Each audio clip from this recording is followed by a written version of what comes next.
What is the mailbox rule?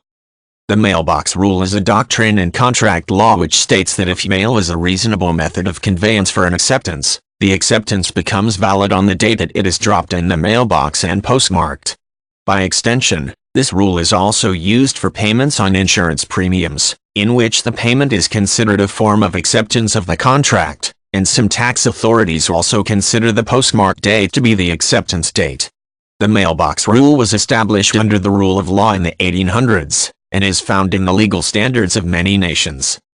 There are a number of alternate names for the mailbox rule, including the postal acceptance rule, the posting rule, and the postal rule.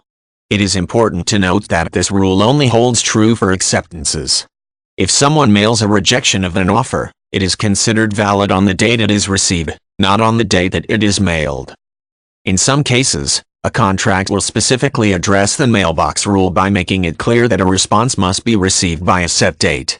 In these instances, if someone waits until that date to mail an acceptance, it may not be accepted, because it will be received after the commitment date. Clauses of this type are sometimes used when people wish to avoid drawn-out negotiations over a contract. If the deadline is based on when a response of any kind is received, it frees up the person who offers the contract to choose someone else if no response arrives in time.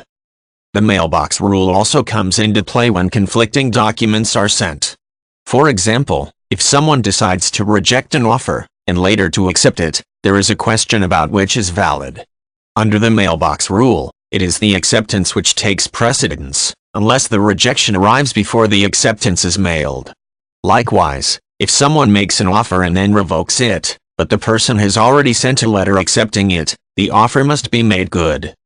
It has also been established in court that someone doesn't need to receive an acceptance for the acceptance to be valid, unless the sender of the acceptance has reason to think that it was not delivered. Once someone has dropped the acceptance in the mailbox, the deal is on, unless that person noticed that something happened at the post office which might have impeded delivery. For example, if the mailroom is flooded immediately after the letter is placed in the box, the acceptance would not be considered valid.